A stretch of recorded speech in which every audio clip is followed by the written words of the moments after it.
guys, and welcome again to this new episode. I'm Ombarus, and I'll be talking today about the latest development on my dice throwing app.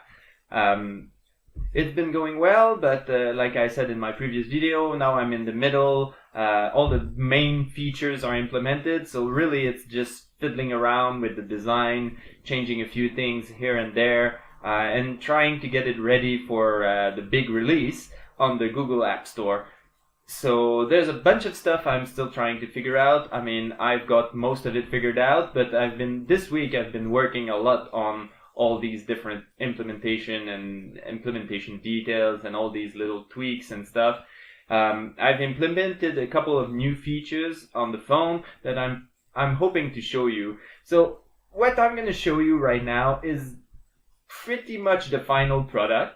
After that, it's just going to be like doing some testing on different device and like making sure that the app is signed properly, that it has all the right icons and all of that.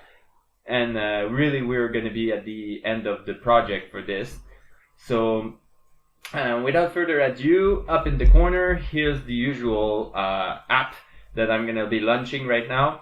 You might notice that there's a couple of other dice throwing app installed right now. It's because I've been checking out the competition, actually. It's always a good idea to do that. It's not because I want to steal anything from them. I just wanted to make sure that I've got something different and unique, actually. And from what I could figure out, I mean, these were all free apps. Since I wanted my app to be paid, it's normal that maybe it's not exactly the same thing.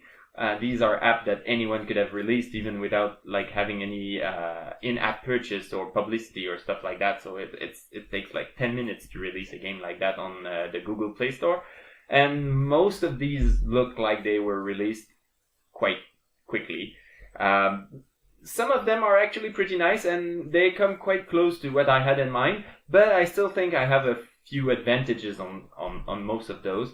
And so let me show you a little bit what I'm talking about. So the main interface, of course, I mean, the design, I was happy with it. I haven't changed much.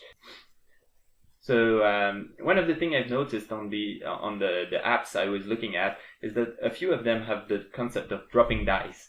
And I thought it was a really good idea, so I added that to my dice option page. So you can now drop a certain number of dice based on, of course, the number of, you can't drop more than the number of dice you've decided to throw. And when you throw it, what's interesting is that in the detailed result page, I'm going to show an X on the dice I'm eliminating from the throw. So all this stuff like the sum, the average, the highest, lowest, they all ignore the dice that were dropped. So if you had criticals, but you removed them from the throw because you were removing the lowest dices and stuff like that, then it's possible instead of having critical, you have 0 critical. And a few things that in the last episode I mentioned I still needed to implement in the main menu were the settings and the about page. So I basically created a simple about page. I mean, I didn't have much to say, but I was hoping to put a few documentation in there, so like if people are lost, they don't know what the options do or something like that. I put a few things there. Also, I like to add some links and stuff like that for people who might want to contact me. And then the setting page was a big one. I spent most of the week on that. One of the first thing I added was actually changing the home page. And also I started, when I was looking at the Google Store, there's so many mentions of localization, translation, releasing for all the countries and all that. And since I'm a French Canadian, actually, probably you noticed because of my accent, but and I'm living in Japan, I thought, hey, I can easily do translation for 3 languages. So I took the opportunity to implement like a basic translation, and if for some reason beyond all my hopes the app does fairly well, then maybe I can hire some people to do translation for German or Spanish or Italian or something like that, or maybe Chinese, because right now Mandarin and Cantonese would probably be quite popular. Though I don't know what the pen and paper role-playing game looks like in China right now. But yeah, so you can change the language and it'll change it dynamically. I'm also doing some fancy detection with Cordova, so I know what your phone language is set in, so it'll choose English by default, but if your phone is in French, it'll set to French by default. And you can do a couple of other options. I've added sorting the result. I thought one of the comments I had from someone I asked to test the game was that it'd be nice if the result page was sorted, because right now they're in the order that the dice were thrown. So like if you threw like a 5, 3, 4, 1, 4, 5, then it'll be in that order. But someone mentioned that it'd be nice to have like just the highest roll first and then the lowest roll at the end, so that you can quickly see like how many ones you rolled or how many twos or something like that. So I added this option. I don't know, I thought maybe some people might think that it's important to know which roll came out, but some people might think that it's easier to see if it's all in order. I put the tooltips hide and show because I think the tooltips are really nice. You can it'll show you some documentation.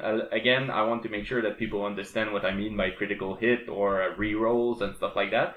So I thought it was nice, but once you know all of these, I thought maybe it's nice if you can hide them.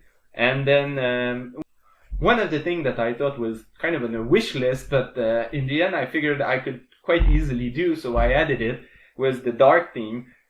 This is pretty nice. I think when you're playing in these kind of games, it's often somewhere pretty dark, in a dungeon somewhere, and maybe the full white theme is going to be a little bit too bright for your eyes. So the dark theme will allow you to throw the dice without being blinded by the light of your phone.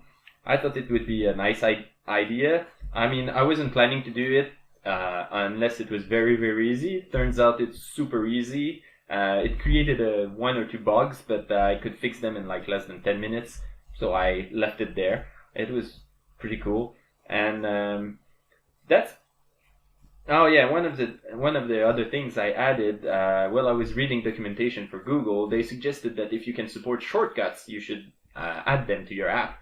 And I had never heard of shortcuts, and it turns out that if you hold the button on a relatively newer Android phone, you're gonna get some shortcuts to launch the application. So if I save my presets, so if I throw a couple of dice, and then I save them as a preset, and I go back to the home screen, you're going to see that now I have this preset in the home screen, and if I click on it, then it'll bring me right away to the end result of that throw. So that is awesome for people who want to set up like a damage roll and hit roll and stuff like that. They can like be doing something else, and when the DM says, okay, roll your damage, then they can just tap the icon of the game, hit my two-handed sword melee fighter damage roll, and then paf, they have the result right away. So I thought that's pretty cool.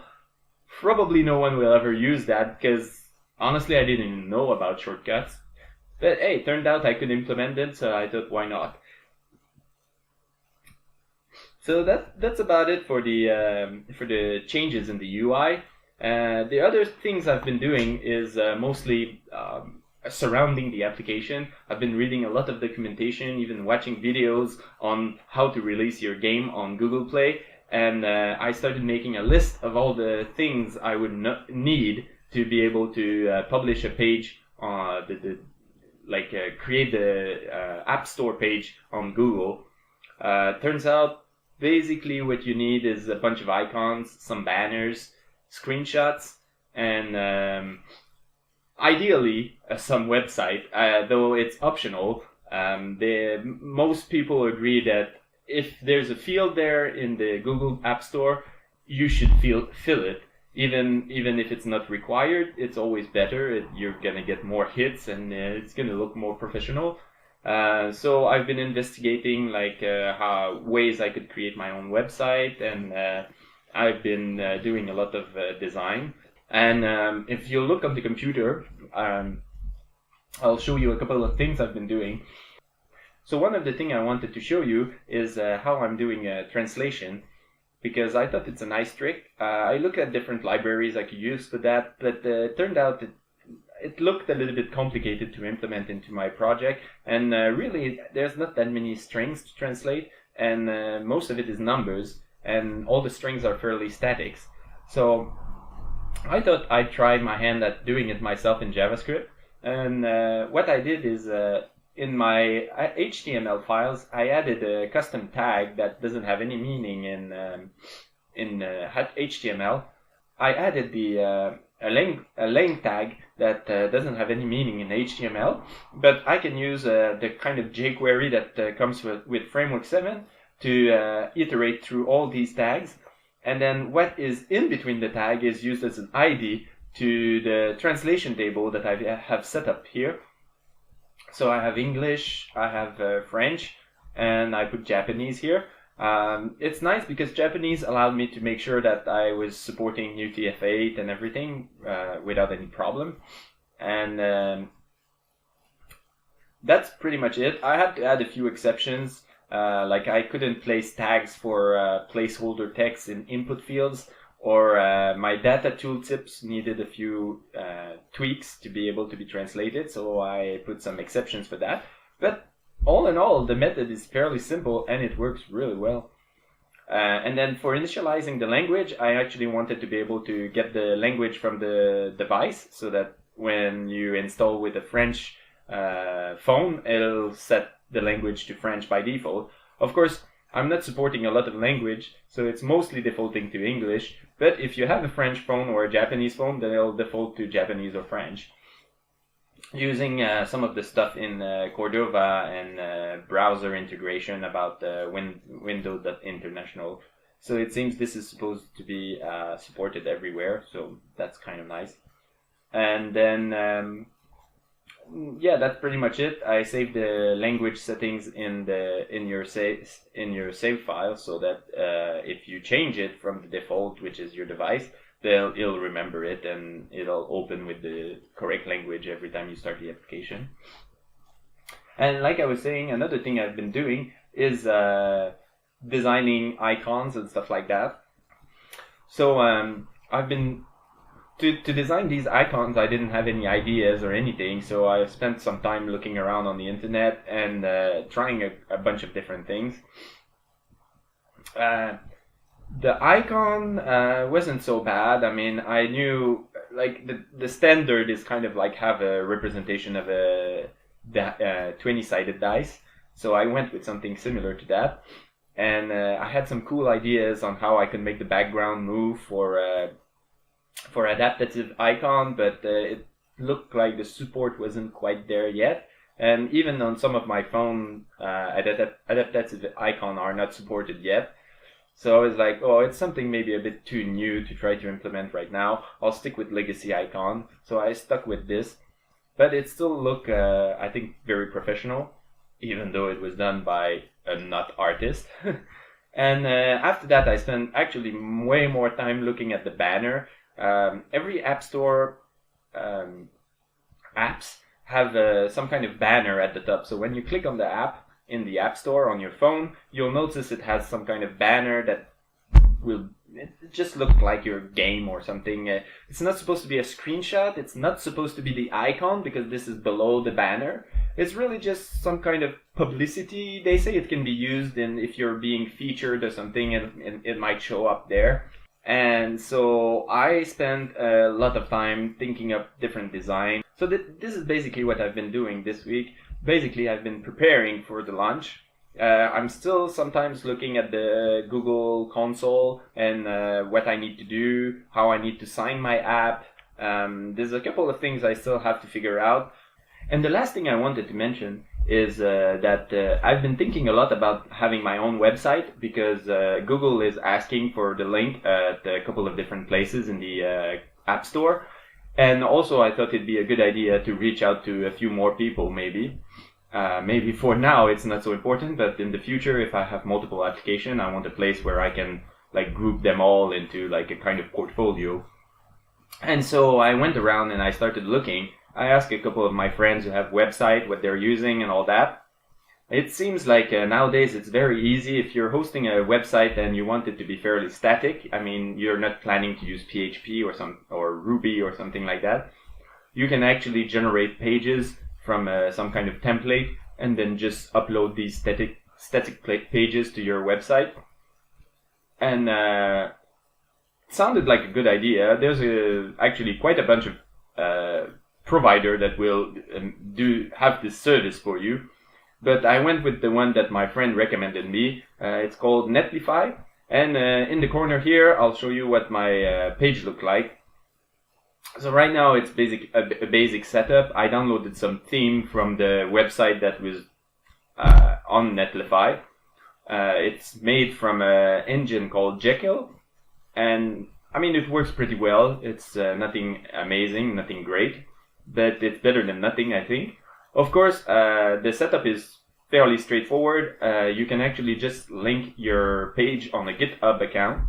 So I just did that. I downloaded the theme. I created a GitHub account. Well, I actually forked the theme in my own GitHub, and then I linked it with Netlify after creating an account. And it was basically done. You could access it with their temporary address. And when you want to actually have an address that people will recognize, you should always register a domain name. And so I was lucky. Ombarus was not taken by anyone. So this is, again, you need to find a registrar. There's bazillion of them. There's reseller of main registrar. And it can be a little bit of a mess to figure out what you should use. And prices can be like completely like vary from like $15 a year to like $25 a month.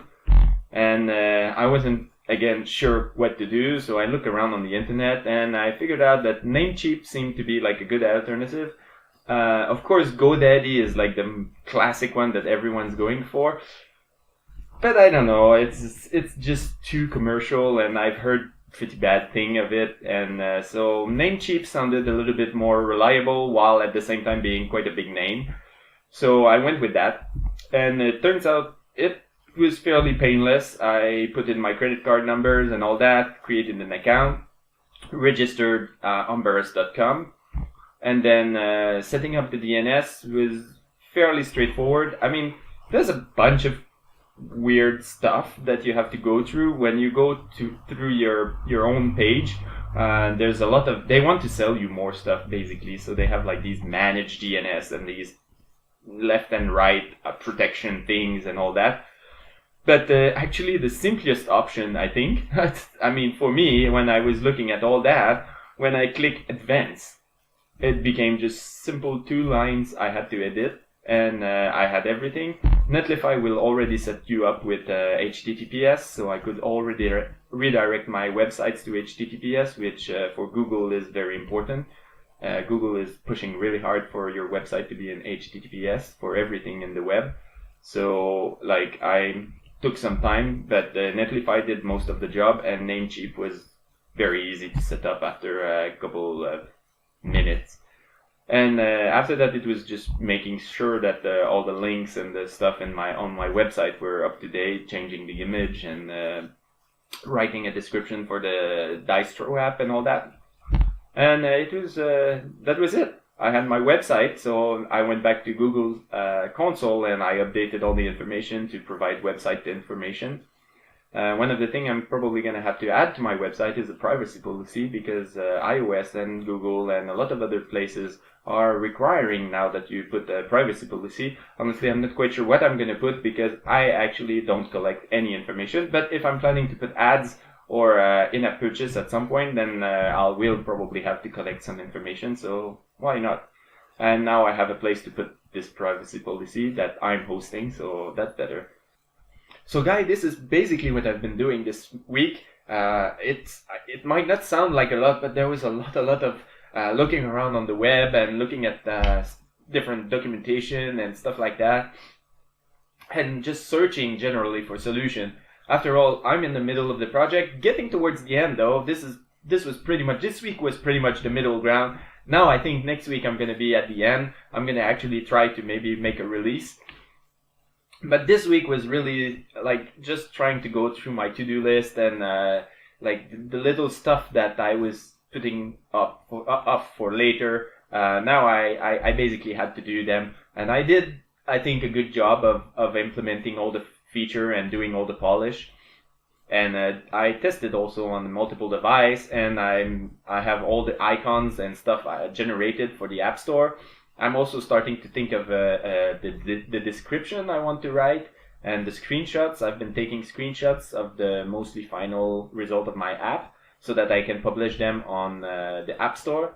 So in the next episode, I think I will show you everything I've done to actually release my game on the App Store. And you'll be able to buy it if you find it interesting. And well, that's going to be it for this week. And thank you again for watching me. Please hit the link, like, and subscribe. And see you in my next episode, guys. Thanks.